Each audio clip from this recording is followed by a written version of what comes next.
today we are going to discuss the summit of the Hamiltonian mechanics.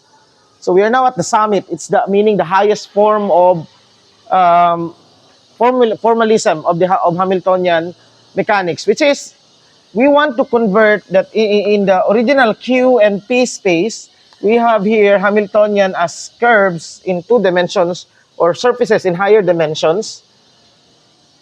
And maybe some of these are open curves and some of these are closed curves.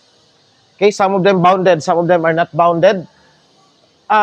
In the new transformation QP, we want this one to be just a single point. So how do we make meaning the Hamiltonian is just a point, but I'm not saying that the Hamiltonian is a single point in the new space, meaning that of course this space here will be filled with Hamiltonian. This specific Hamiltonian refers to a curve here. Another Hamiltonian here refers to another curve dito, and so on. So meaning this space is filled. So when we say that Hamiltonian is a point here, what we mean by that is a specific curve dito or surface is a point here. Okay? Not that isa lang siya ka-point dire. Masabtan? So we know that, di ba, the Hamilton, depending on the energy level na yung mga curves dire, right? How do we make a Hamiltonian a point here, there? Well, of course, di ba, this is H dire and this one is given by K. So, the most intuitive way to derive this is that we let K to be constant. It's not a function of Q and P and Q. Tama? So if the Hamiltonian is, it will be a single colored, okay?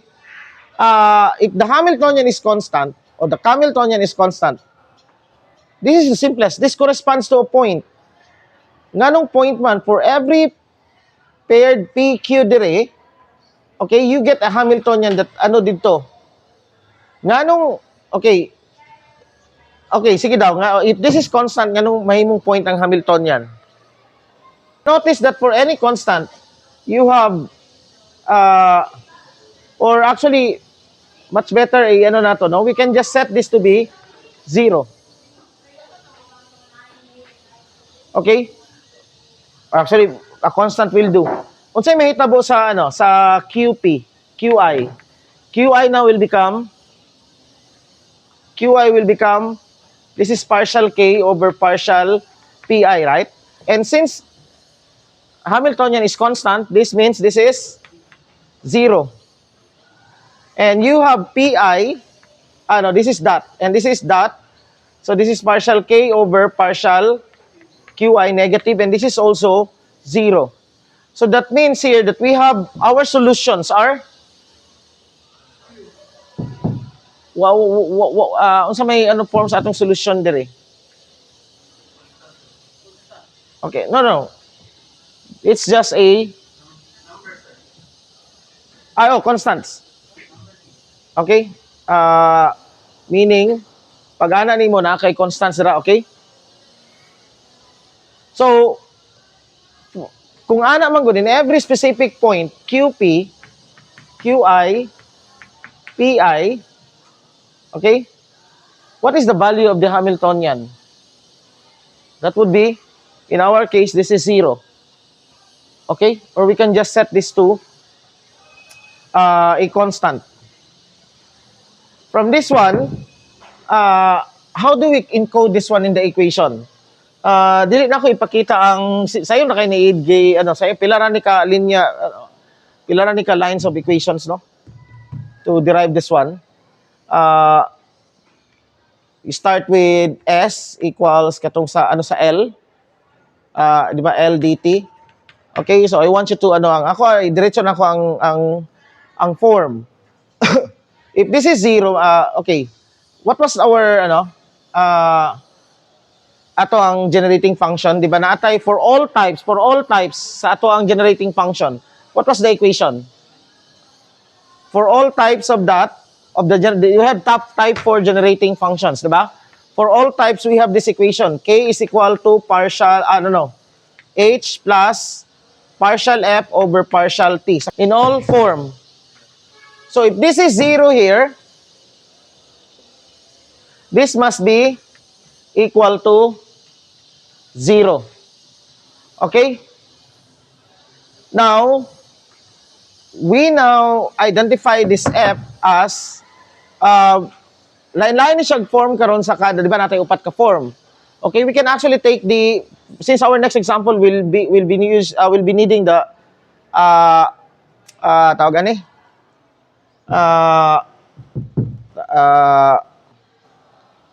type 1. We'll just use type 1 dire. Okay, unsa by type 1? F1 equals F1 of QQ, right? Okay?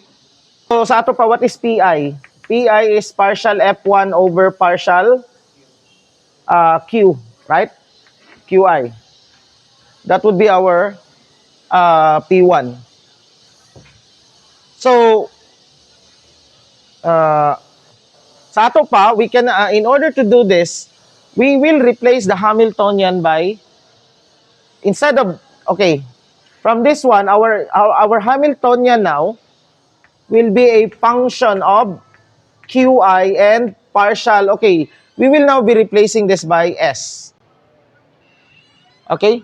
And, okay, so, this is now partial S over partial QI and possibly of time.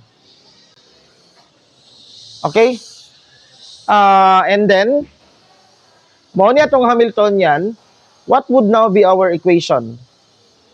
If this is our Hamiltonian, then this equation now becomes H of QI partial S over partial QI T plus partial S over partial T equals 0. This is what we call now the Hamilton-Jacobi equation. Hamilton-Jacobi equation. This is a PDE. And you will see that this is actually much more complicated than the Hamilton's equations. Ang Hamilton's equations is first order ordinary ODEs. Okay? But the Hamilton-Jacobi equation is a partial differential equation. Okay? So, pero nganong ni gigamit nato ni when the remember that I told you the advantage of using Hamiltonian is that we have a first order ordinary differential equation. Only mas daghan siya, pero still we have a first order differential equation. This one we have now a PDE. Okay? So the problem with this one, this is what do you think is the order of this? Basing lang sa forms Hamiltonian. What do you think is the order of this? Basing sa forms Hamiltonian. At most. Now, of course, if our potential is a function of P, and remember that Hamiltonian function here, in general, is not a function of P dot, right? So, meaning, this will be a first order partial differential equation. Okay, pero na yung mga powers, because makita na to daan that P is P squared in Hamiltonian, right? So, natay powers of the, pero okay naman na, no?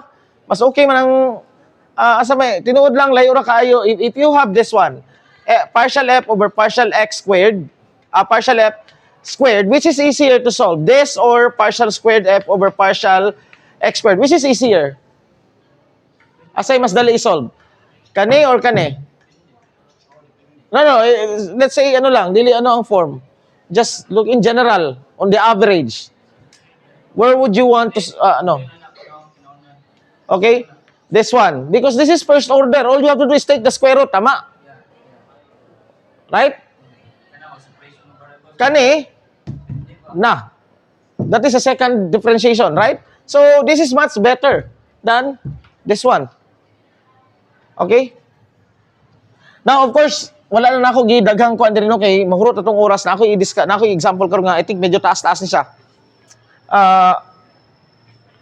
So ang kuan ani is that we are assuming a purely conservative system. Okay? We are assuming a purely conservative system, meaning that we have now conserved quantities. Okay? Now, suppose that the Hamiltonian is not a function of time. If the Hamiltonian is not a function of time, okay, ang kanindot man gud diri is that we can actually break here, ang advantage here is that this is variable separable ready. Okay? Our S here, our ansatz for S here is variable separable. Meaning that although it's a partial differential equation, but it's variable separable. Oh, so mo na naka-advantage sa iya. And okay, now unsay ansatz nato dire? Isa nato ano? What if H is not a function of time? H is independent of time. If H is independent of time, kabaluta that H must be equal to the total energy, right? Therefore, if H is independent of function of time, this S, we know that S of, in general, no, S of, what is S? S is a function of QI, and T, right, in general. Okay? And we can break this down into the sum of SI of QI, right? Ato ni siyang i-break into the sum of this. Ito, functions of QI. Isa lang ni siya dire. Meaning that, for example, if QI is XYZ, so this is now S of X plus S of Y plus S of Z. And of course, plus S of T. Okay? Separability niya. Now, if the Hamilton is independent of time, ang mahitabo man gud dire is that we know that it must be the case that this must be equal to this one sa ato pa. Oh, okay, ato ni siyang ikuan dire. So, dungagan natong isa no plus unsa ni siya S T of T, right? Tama? Okay? Kay para maano nato ning T. If the Hamiltonian is an independent function of time, it doesn't depend on time. No explicit dependence on time. So meaning kaning dire, it must be the case that we know that this equation eventually would reduce to H equals E.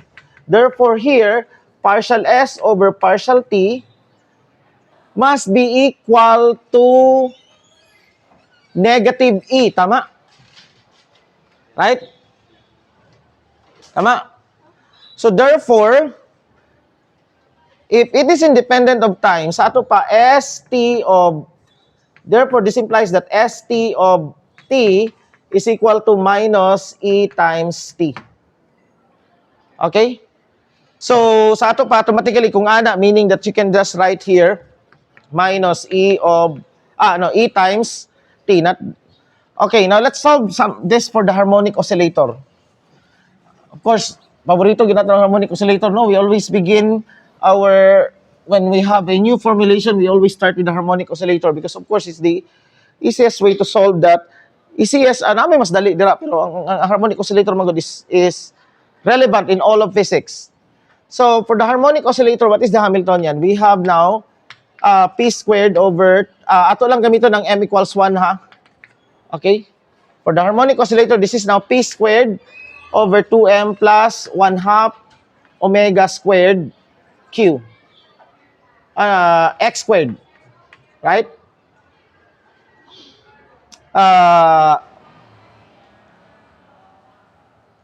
We will now replace this P by, we have P here. Katong ganiha dito, PI, we have, di ba, itong ganiha. Remember that PI is equal to partial S over partial QI. So sa ato pa, we will now replace this P as partial S over partial X. So what do we have here? We have now 1 over, ako na lang ibutang 2M, 1/2 M omega squared X squared. 1 over 2M, and then this is partial squared, partial S over partial X squared plus 1/2 M omega squared X squared equals, plus so equals minus partial S over partial T. Notice that this is very close to, notice the resemblance of this. It looks like what? What does it look like to you? Schrodinger's equation. Actually, this is one of the indication na doon na kahit sa quantum mechanics, no? This is almost the Schrodinger's equation. And in fact, you can, di na natin i-do, let psi is equal to some a e to the is over h bar. Plug in this to the Schrodinger's equation. Kuha ninyo ni. Okay? Mo-reduce ni siya to, the Schrodinger's equation would reduce to this equation for the harmonic oscillator. You do that. Meaning that ang landingan ninyo sa classical mechanics. In fact, mo pud ni taking murag airport from classical towards the quantum domain. This is ang yahang kwan, ang Hamilton-Jacobi. Ang quantization, mga first nga quantization dirigikan. You can do this. I-plug in mo na sa Schrodinger's equation kay partial squared psi na mo gawas dito na mawala ning psi but is in terms of is over h bar. Partial, right? Maano na siya dito. And then when you take the limit, try na ito buhaton niya. Pero, moabot na siya dire.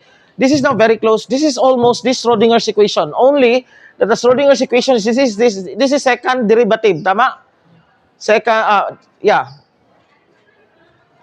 So, anyway, pag-ani man god, we will now assume our S of xt is just equal to S of x plus S of t.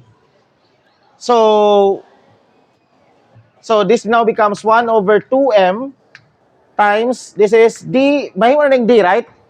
ds over dx squared plus 1/2 m omega squared x squared equals ds, negative ds over dt. Now, here's this is a differentiation in x, and this is a differentiation in time.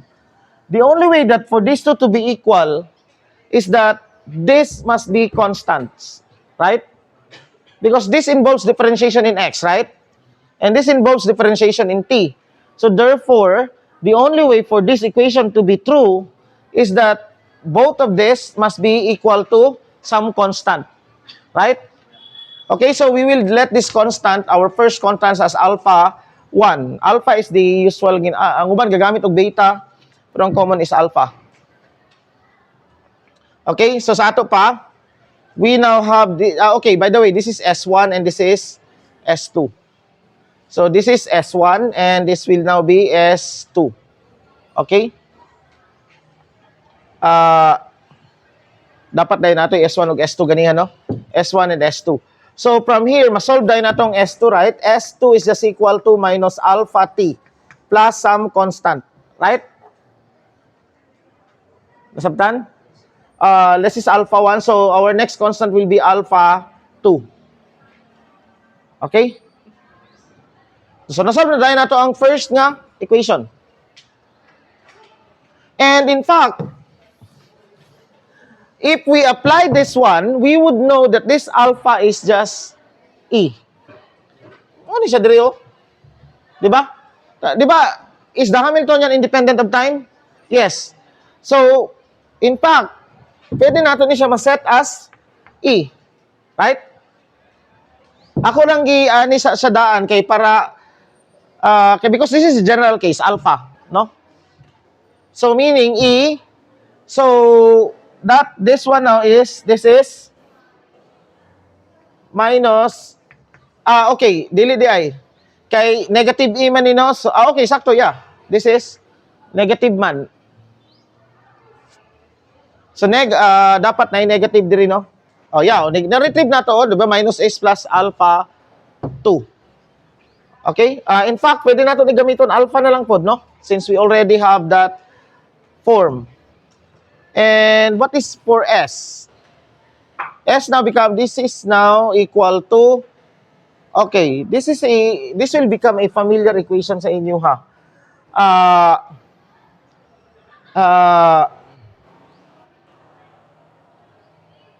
1 over 2m ds over dx squared plus 1 half m omega squared x squared equals E. That would be equals E, right? Now, suman to. Okay, ds over dx squared equals E minus, this is now, okay, this will be 2m times E minus V, right? Ato lang ibalik na niya ang ano, no? Di ba this is the potential? So that ds over dx is equal to 2m square, okay, so square root of 2m E minus V of x, right? So, balik na ko, this is the 1 half m omega squared x squared. Can we integrate this? Yes, this is integrable. S now becomes the integral, okay, of square root of 2m E minus 1 half m omega squared x squared. Now, dili na nato ni siya integrate. This is dx. Okay, now we will proceed with patanaw daw nato tungkuan be. So unahon na lang sa nato ni. Dili na ako ni siya i-derive because we have not gone through relativistic. Dapat di ay napoy gud tay ano no. Isa nga dapat naabtan nato is relativistic analytical mechanics, meaning when we say relativistic analytical mechanics, that would be applying Lagrangian and Hamiltonian to relativity. The thing is that dugay ta kay we dive into the core. Pwede maabtan ta na siya pero pag wala na kay ta nag-spend og time sa sa mechanical systems on the pag nawala pag unta katong first part nato tong mga virtual work wala to siya na-appeal sa course, makaabot gyud ta ani. Unfortunately, dito man ta nagsugod, no? Di po ta pwede magdiretso og Lagrangian pag wala mo'y background sa virtual work. Okay. The relativistic Hamilton-Jacobi equation is given by G mu nu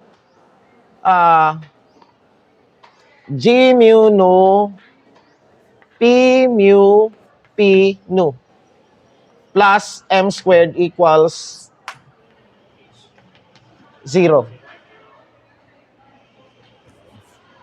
G mu nu P mu P nu plus m squared equals 0.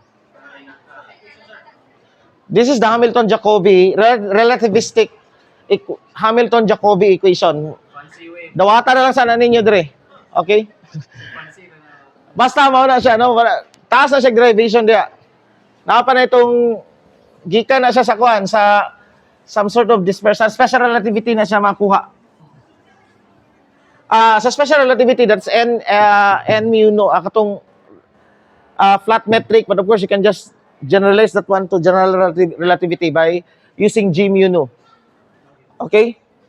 So, wala na tayo time i-derive ni siya. Okay? Ato na po tag relativistic Lagrangian. Dito man na magsugod.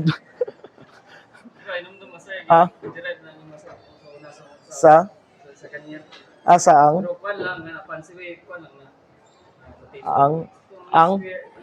Sa kuan. Okay. Now, also, ako na po siyang ihatag directly. The Schwarzschild solution is negative 1 minus 2. This is in setting G equals 1 and C equals 1. The speed of light is 1 and G gravitational constant. So the Schwarzschild, remember, di ba, nag-discuss man tagkuhan, di ba, geodesics. So somehow, this is not your first time to encounter this terminology. Okay? So we are going to solve now a problem in astrophysics. A known problem in a common problem. Amo to common ba ni? Basta So this is 1 over R. Wala negative dire. This is dt squared plus 1 minus 2m over R dr squared plus r squared d theta squared plus sine squared theta d phi squared. The power negative 1. Kani ang negative 1. Okay. This is now the Schwarzschild metric. Kung sa spelling sa Schwarzschild? S C H W, no? A R Z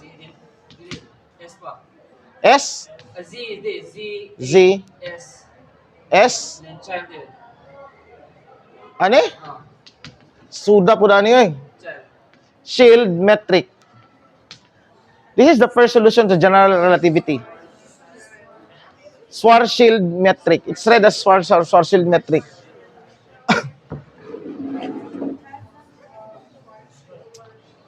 Now, we will limit ourselves in the radial motion. Ibig sabihin, natong ano is radial motion. Pag radial motion ta, meaning that this is 0. So, our metric will now be this. Okay? Now, we have, this is just like the, free fall motion. We are solving the free fall motion in curved spacetime.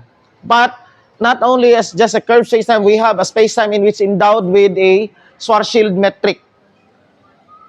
Okay? Ang atong kuan diri is, okay, from here, our P mu is partial S over partial X mu. Okay?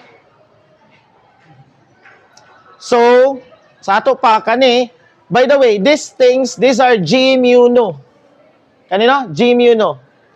This is G T T, G R R, G theta theta, and G phi phi. Pero, this is the covariant. Here, we are using the contravariant. But the contravariant is just the inverse of the covariant. Kay kuan man ni siya, kanang symmetric. No? So, anyway. So, sa ato pa, this one now becomes, wala naman eh. Okay, we now have, okay, this equation now gives us,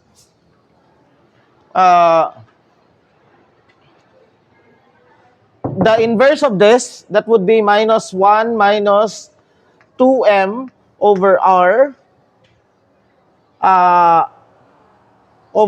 negative 1. Okay, G mu no man ta. These are G mu mu.